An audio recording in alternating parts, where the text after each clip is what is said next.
need your space, then pull me close. I read your silence, louder than most. One day you'll want. 사실 지난주 이혼소송 판결이 나던 주에 월요일에는 대전 고등법원에 다녀왔습니다. 그리고 이틀 뒤인 수요일에는 이혼 판결을 받기 위해 수원 고등법원에 갔습니다. 한 주에 재판정을 2번이나, 그것도 서로 다른 고등법원을 연달아 찾아가는 이상한 삶은 여전히 계속되고 있습니다. 지난 영상에서는 이혼소송의 결과에 대해서 이야기를 하느라 악플러가 항고한 게시금지 가처분 사건에 대해서는 미처 말씀을 드리지 못했습니다.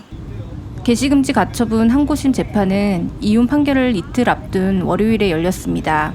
당시 저는 이혼소송의 최종 서면을 검토하고 있었어요. 판결을 앞두고 마지막으로 제출할 내용을 작성하고 확인하느라 새벽 4시까지 잠들지 못했고 2시간도 채 자지 못한 채 일어나서 대전으로 향했습니다. 게시금지 가처분 항고심이 시작된 뒤에도 저는 서면을 한 번도 제출하지 못한 상태였어요. 더 정확하게 말하면 제출하지 않은 것이 아니라 제출할 수가 없었습니다. 상대방은 계속해서 서면을 내고 있었고 카톡으로 새로운 서면이 제출되었다는 알람이 반복해서 왔습니다. 하지만 당시 저에게는 이혼소송이 훨씬 더 중요했기 때문에 그 사건까지 들여다볼 여유가 없었어요. 심지어 재판이 열리는 날에도 출발하기 직전까지 이혼소송 자료를 정리하고 있었습니다. 변호사에게 마지막 자료를 보내고 내용을 확인하는 과정까지 마친 뒤에야 부랴부랴 고속도로를 달리기 시작을 했습니다. 상대방이 항고심에서 어떤 주장을 적어냈는지, 재판부가 어떤 부분을 중요하게 보고 있는지도 제대로 파악하지 못한 채 대전으로 내려가고 있었어요. 점심시간이 다 되어갈 때까지 물과 커피만 마시며 버티다가 천안휴게소에 들렀습니다. 사실 휴게소에 들릴 시간조차 없을 것 같아서 재판이 끝날 때까지 그냥 참으려고 했는데 너무 배가 고팠어요. 그동안 대전법원을 여러 차례 오가다 보니 저만의 작은 루틴도 생겼습니다. 애매하게 식사 시간에 걸리더라도 휴게소에 앉아서 밥을 먹기에는 마음이 너무 급했고 저는 일단 목적지에 도착해야 안심하는 성격이라 식사를 하는 것조차 부담으로 느껴졌습니다. 그렇다고 간단하게 아무거나 사 먹자니 휴게소 음식이 썩 맛있게 느껴지지도 않았고요. 그래서 휴게소에 들려야 한다면 꼭 천안휴게소에 들르게 되었습니다. 여기 호두과자가 정말 맛있거든요. 그래서 대전에 갈 때마다 천안휴게소에 들러 호두과자를 사는 것이 나름의 루틴이 되었습니다. 그날도 호두과자를 입에 넣으면서 운전을 시작했습니다. 그렇게 겨우 시간을 맞춰 재판정에 들어갔는데 저는 예상치 못한 질문을 받았어요. 이 사건은 제가 예전에 올린 영상에서 했던 말 때문에 시작되었습니다.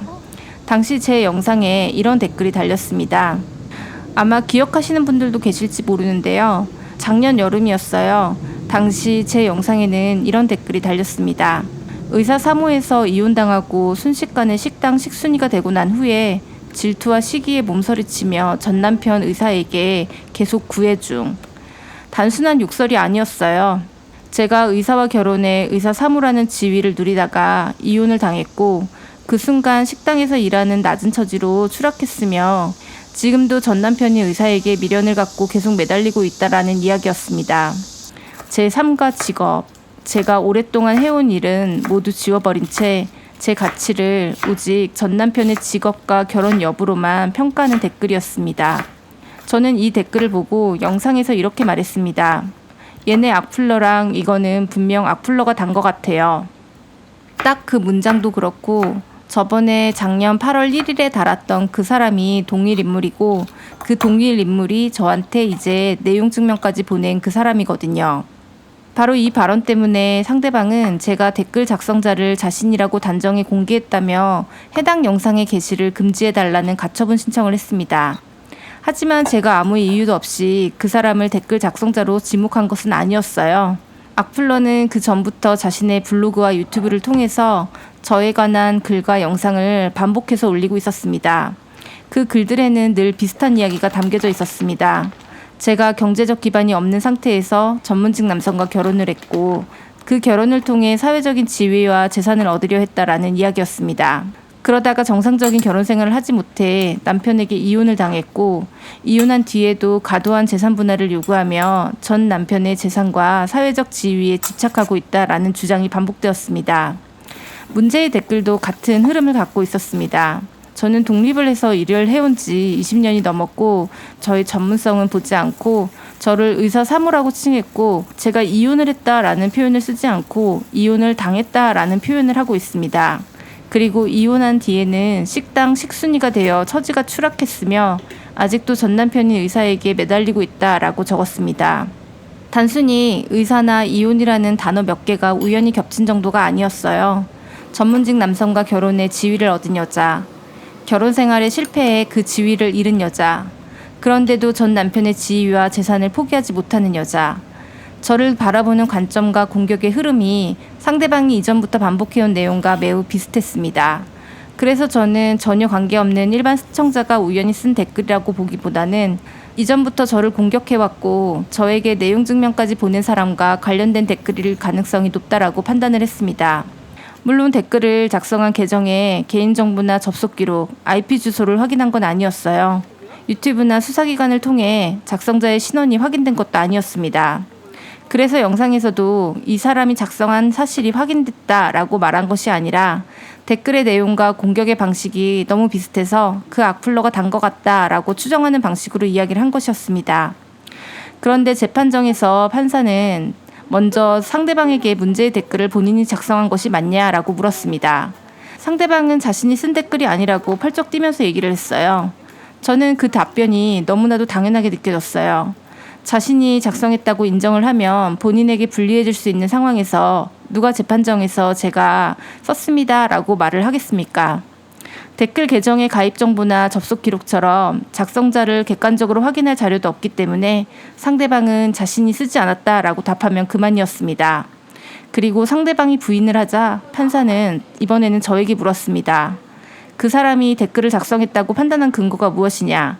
확실하지도 않은데 영상에서 왜 그런 말을 했느냐라는 취지의 질문이었습니다. 저는 그 질문이 정말 황당하게 느껴졌습니다. 저는 댓글의 작성자의 신원을 객관적으로 확인했다라고 말한 적도 없고 영상에서도 분명히 단 것 같다라고 추정의 형태로 이야기를 했거든요. 그런데 상대방이 재판정에서 나는 쓰지 않았다라고 부인을 하자 오히려 제가 아무 근거 없이 확실하지 않은 말을 한 사람처럼 질문을 받고 있었습니다. 무엇보다 저는 재판부가 왜 이 부분을 그렇게 중요하게 보는지를 이해하지 못했어요. 제가 올린 영상에는 그 악플러가 누구인지 알 수 있는 실명이나 얼굴, 직업, 주소, 계정 이름 같은 정보가 전혀 나와 있지 않았거든요. 제가 말한 내용 증명을 보낸 사람이 누구인지 확인할 수 있는 정보도 영상 안에는 없었습니다. 시청자들은 누가 악플을 달았는지도 누가 저에게 내용 증명을 보냈는지도 알 수는 없었어요. 그저 제가 두 사람을 같은 사람으로 추정하고 있다라는 사실만 들을 수 있을 뿐이었습니다. 댓글을 쓴 사람이 누구인지 공개한 것도 아니었고 내용 증명을 보낸 사람의 신원을 밝힌 것도 아니었어요. 제가 혼자 알고 있는 두 사건의 당사자가 같은 사람으로 보인다라는 판단을 말했을 뿐인데 그게 이 사건의 핵심이 되는지는 이해하기가 어려웠습니다. 더군다나 재판부가 묻고 있는 그 질문이 가처분 결정에 어떤 영향을 미치는지도 선뜻 이해가 되지 않았어요. 제가 마음속으로 특정인을 염두에 두고 있었다는 것과 영상을 본 시청자들이 그 사람이 누구인지를 알아볼 수 있었다는 것은 전혀 다른 문제라고 생각했기 때문입니다. 영상 속에서는 상대방의 실명이나 얼굴, 직업 이런 것들이 나오지 않았어요. 저에게 내용 증명을 보냈다는 사람의 신원을 찾아볼 수 있는 정보도 어디에도 없었습니다. 그런데 누구인지 특정할 수조차 없는 두 사람을 두고 같은 사람인 것 같다라고 말한 것이 왜 그렇게 중요한 쟁점이 되는지 그 순간에는 정말 이해하기가 어려웠습니다. 민사재판에서 상대방이 부인하면 결국 그 말을 반박할 자료는 제가 제시를 해야 합니다. 하지만 익명으로 작성된 유튜브 댓글의 계정 정보나 접속 기록을 개인이 직접 확보하는 일은 현실적으로 어렵습니다.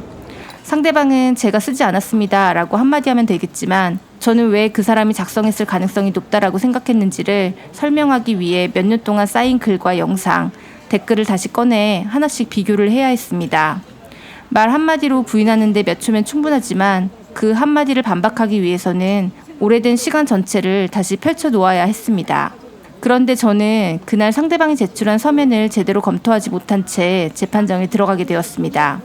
문제가 된 영상도 작년에 촬영된 것이어서 제가 정확하게 어떤 표현을 사용했는지 기억조차 나지 않았습니다.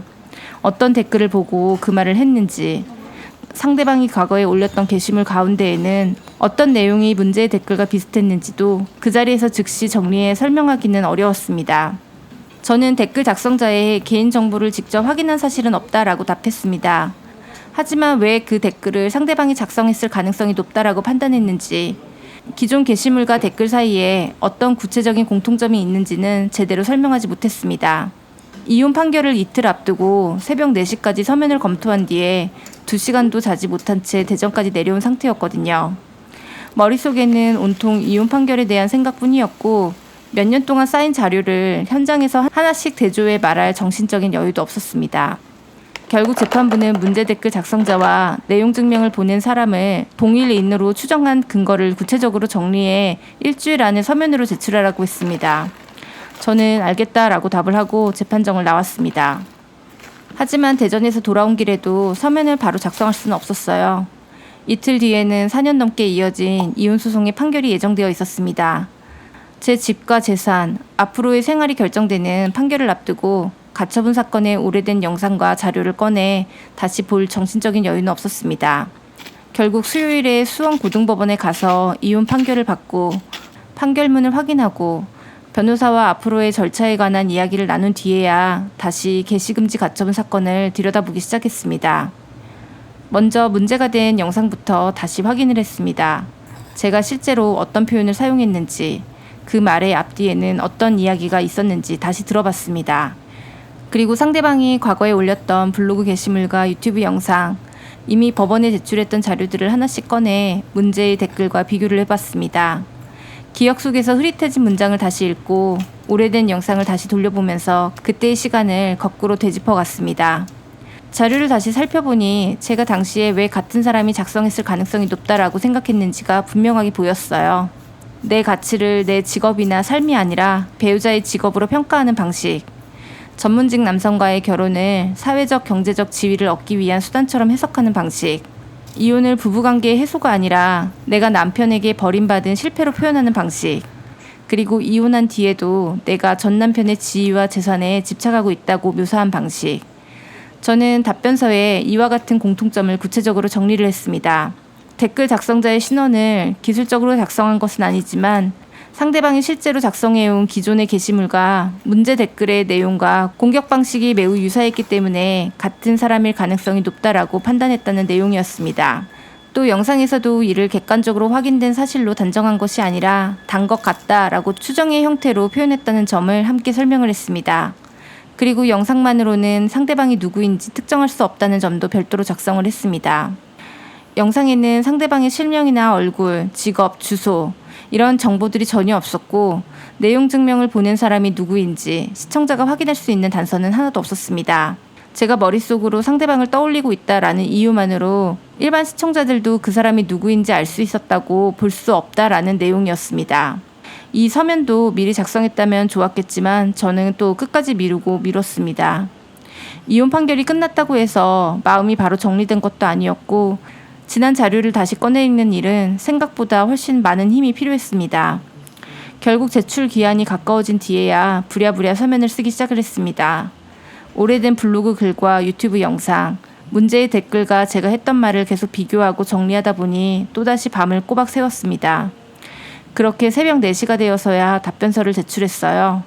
그리고 바로 그날 밖에는 무자비할 정도로 비가 쏟아지고 있었습니다. 저는 부모님과 동생 그렇게 넷이서 속리산 휴양림으로 향했습니다. 밤을 꼴딱 새우며 초조한 시간을 보낸 뒤에 깊은 숲으로 들어가니까 그제서야 머릿속이 조용해지기 시작을 했습니다. 숲속 지붕 위로 빗방울이 우두두 떨어지는 소리를 듣고 있으니 아무 생각도 나지 않았고 참을 수 없을 만큼 잠이 쏟아졌습니다. 그 빗소리 속에서 달콤한 낮잠을 자며 아주 잠깐이지만 정말 쉬는 시간을 가질 수 있었습니다. 지난주 월요일에는 대전 고등법원에서 제대로 답을 하지 못한 질문을 계속 받았고 수요일에는 수원 고등법원에서 4년이 넘게 이어진 이혼 소송의 판결을 받았습니다. 그 판결이 끝나고 난 뒤에는 또 다른 재판에 서면을 작성을 했고 그것을 겨우 제출하고 나서야 깊은 숲속으로 들어가 잠시 숨을 고를 수가 있었습니다. 한 재판의 문이 닫히기도 전에 또 다른 재판의 문이 열렸어요. 하나의 판결이 끝나면 잠시라도 쉴 줄 알았지만 제 삶은 멈출 틈도 없이 계속 다음 사건으로 밀려갔습니다. 이상하지만 이제는 너무 익숙해져 버린 제 삶은 그렇게 또 이어지고 있었습니다.